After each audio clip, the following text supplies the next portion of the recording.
Well, welcome to 10-Minute Record Reviews, episode 306. This time I'm going to talk about Hysear Walker's two remarkable records from the early 1970s, both under the name Complete Expressions. The first one here is Volume 1, and the second one here is Volume 2. They came out in 1971 and 1973, respectively. These records have only ever had, or they only had back in the day, one original vinyl release each. They have had a couple of Japanese CD reissues, but then recently Brunswick has reissued both of them, and the second of these, the Volume 2, has actually been released by Demon Records in, I think, 2019 in the UK, and that's the copy I have here. This is the Brunswick 2019-ish release of Volume 1. Don Walker is a true mystery man of 1960s and 1970s soul jazz and jazz funk recording. He makes two amazing records for Brunswick in the early 1970s, some of the most tripped out, mellowest Fender Rhodes funk that you're ever going to hear, and then he pretty much falls off the face of the earth. I've rarely heard music that I liked as much on first listening as was the case with these two records, and I was really surprised when I started to do some research for this review a long time ago that there was nothing written down about Hysear Walker anywhere. There's no Wikipedia page. There are no write-ups in magazines. There is precious little information on the back of record covers. There is nothing in any of the edited volumes about jazz history and so on. His label has nothing about him. I got in touch with them. They haven't responded to my requests. I did, however, luck out and get in touch with a family member of Hysear Walker's, his nephew, a guy called Craig Hunter, who was kind enough to spend some time with me and offer his recollections, which were limited because Hysear had come in and out of their lives, I guess, at certain points. And so, based on that and based on some other research, I have compiled what I think is the definitive account of Hysear Walker, which you can find on the internet. Again, obviously, all the errors here are my own, and I've done the best I can. If you're out there and you're watching this and you know more about Hysear Walker, I would love to hear. Please do get in touch in the comments or a direct message. Hysear Don Walker was born in Chicago in 1940 to Elbert Walker and to Cornelia Hysear Walker. His dad Elbert had previously been married to an opera singer of some renown, a woman called Mabel Roberts Walker, but that marriage didn't last, and nor did the marriage to Hysear's mom, and Hysear ends up being raised by his mother Cornelia pretty much for the rest of his youth. His dad wasn't in the picture. By all accounts, he was a super intelligent kid. He was very focused on music early on, and he starts to take the piano at age 6. He also studies the saxophone and the trumpet. He ends up winning state championships in the trumpet in his teenage years. And he also apparently dabbled in string instruments because his nephew can remember him coming over to the house with a stand-up double bass. He went to Evanston Township High School. He graduates in 1958, and then he goes off to Northwestern to study, I presume, but can't confirm, music. In the early 60s, he becomes pretty active in the Chicago R&B scene. He's associated with the Chi-Lites. He's associated with the Druvels. This was a group which had, I think, 3 or 4 singing sisters, all named Drew, and Patty Drew, who went on to be a solo artist in her own right, ended up being Hysear's girlfriend for a while in the mid-60s. At some later point, he gets married to a woman called Melody Joy Barrett, who was probably a singer because later on, Hysear ends up performing in clubs with a woman who goes by the name of Melody Joyce. And with Melody, as far as I can tell, he had 4 sons. In the early 60s, when he's building his professional musical reputation, he's playing R&B, but he's also playing with blues artists like Mose Allison and with a number of jazz singers. These include Joe Williams, Lurleen Hunter, Nancy Wilson, and Bill Henderson. And while I'm just speculating, the connection with Henderson might actually have been quite advantageous for Walker because Henderson has spent a lot of the 1950s playing with Ramsey Lewis. And Lewis, of course, ends up forming a trio in the 1960s, or late 50s actually, with L.D. Young on bass and Red Holt on drums. And they do this kind of pop, jazz, contemporary covers, kind of swinging 60s sound, and they end up releasing a record, a very popular record called The In Crowd in 1965, which sells very well, and unfortunately, because of all the success that they encountered, that ends up breaking up their band. So in 1965, L.D. Young and Red Holt head out on their own, and they have to find a new piano player. So they do some auditions. Now, whether Bill Henderson ends up tapping Hysear Walker and getting him into audition, or whether they knew of him already, I have no idea. Anyway, he ends up winning the audition, and he joins the Young Holt Trio for a full year on a contract. They put out a record called the Young Holt Trio. I was just actually talking about it the other day. Here it is again. And in fact, this is one of the only photographs of Hysear Walker that you can find anywhere. There he is, along with Young and Holt. It did reasonably well. It had a hit called Whack Whack, which is kind of a novelty number. They got some TV exposure out of all that, and there's actually some footage on YouTube of them playing on a Fred Astaire TV special. But at the end of the year, Walker decides not to renew his contract, maybe because he'd been the guy that penned the only hit. Anyway, so he departs. They pick up another keyboard player, and they go off for another better part of a decade as Young Holt Unlimited.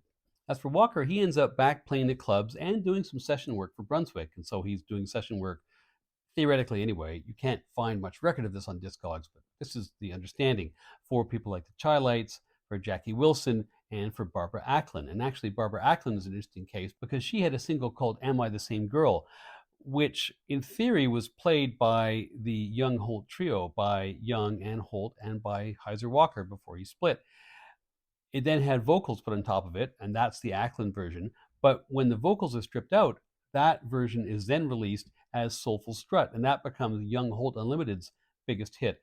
Walker may or may not, probably is, but can't be proven one way or the other, on that track as well.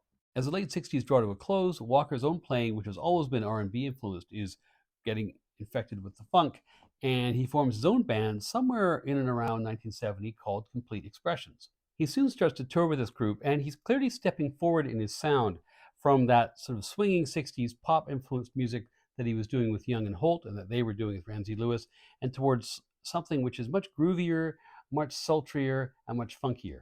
And this is true a little bit on here, but especially on the second record, because here he's switched over to the Fender Rhodes, but only on kind of half the tracks. This is just a nice warm bath of Fender Rhodes, and it's amazing. It's a sound and a feel that I think very few people have ever matched.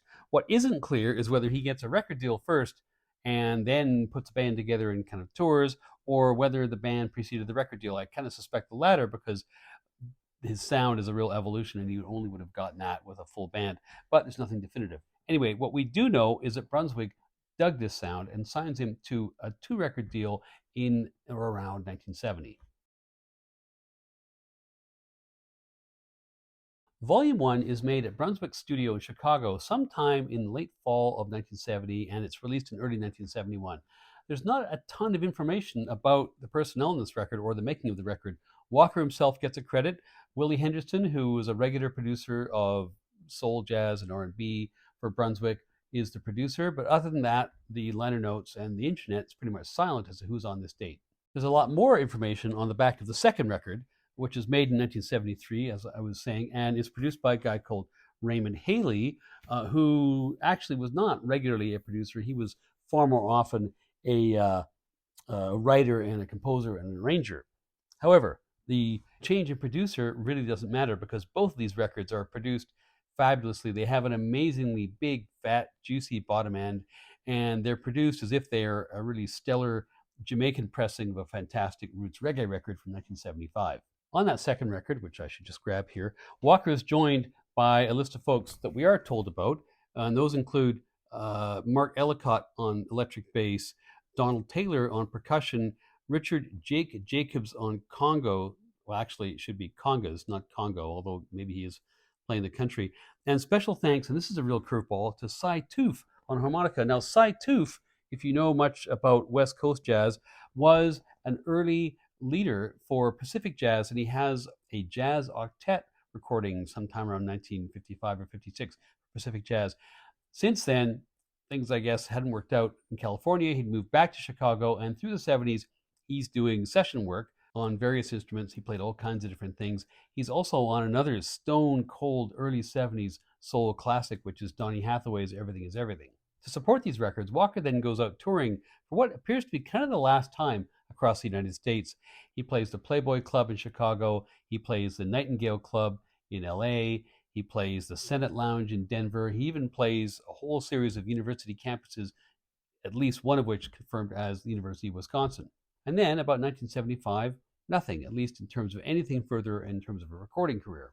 He may have done, uncredited, some studio work for the Chi-Lites and their hit 1974, Have You Seen Her?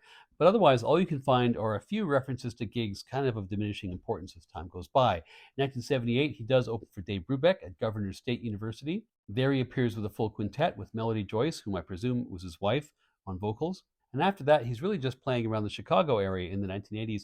And beyond that, no trace. It's not really known by certainly the branch of the family that I spoke to exactly when he passed away. I'm guessing from everything I know, it's somewhere between 2000 and 2010. Talking about these records, I want to talk first about the cover art, which is amazing. The cover art on the first record, which includes, if you can tell, a silhouette of what I presume is Walker on here, is not credited, but it's a very interesting piece of work. And there's another kind of version of it, as you can see on the back.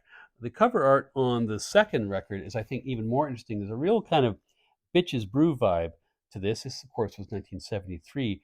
And there is a credit. It's done by a woman called Adele Shellhorn, and it's got, again, as you can see, a globe. You've got a black man emerging from North America. There's blood dripping down here, highly political. Anyway, very cool, clearly original painting done here. On record one, all but one of the tracks are Walker compositions.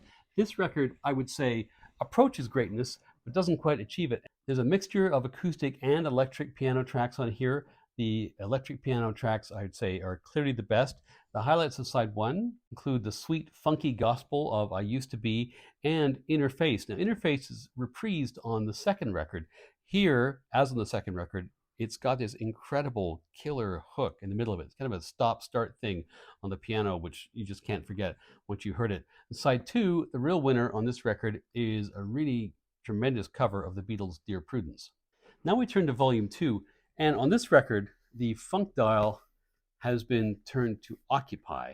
This is an absolutely delicious and tasty record all the way through. Three of the songs on here are covers, although there's a bit of fibbing on here, some kind of ridiculous fibbing, actually. The highlights of side one are two tracks where Cy Toof, the guest harmonica player, is playing harmonica over some really fantastic fat beats. The title track, Complete Expressions, and also Sun Ray. But the real winner on side one, and maybe the best track in any of these records, all four sides, is Pujo, which is 2 minutes of sheer bliss, a triumph of rhythm, mood, tone, and bottom end. Side two, though, this is a side. Everything about side two is fantastic. Children of the Night with Ellicott's relentless bass, and then Black Marble. My note here says, Walker truly in touch with his bad self. True enough. Interface Rebirth, this is the remake of the track from the first record. It's fairly faithful and yet just groovier and better, and that hook, which I mentioned before, is even hookier in this version. The fourth track on side two is the one with the ridiculous songwriting issue. It's Satisfaction. Yes, that version of Satisfaction, the Jagger Richards song, but it's credited on the album to Don Walker. Well, he didn't write it, but to his credit, he actually really makes this his own, and that's not an easy song to do that with. The fifth and last song on side two is the only song which gives Pujo a run for its money as the greatest track that Walker ever did, and that's his cover of Roberta Flack's Killing Me Softly. This is incredible, it's gorgeous, it's tasty. If you thought the Fugees version of this song was really good, this is right up there in the same shelf. If you're like me and you have a taste for really funky grooves from the early 70s, it's often a bit disappointing to find records that are oversold as being really funky and then actually aren't that funky. They're actually kind of lame.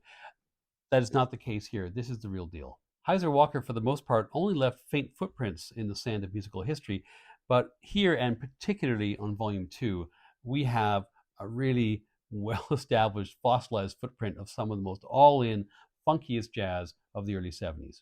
For me, Volume 1 is a solid 4 out of 5, and Volume 2 realizes all the promise, and it's 5 out of 5.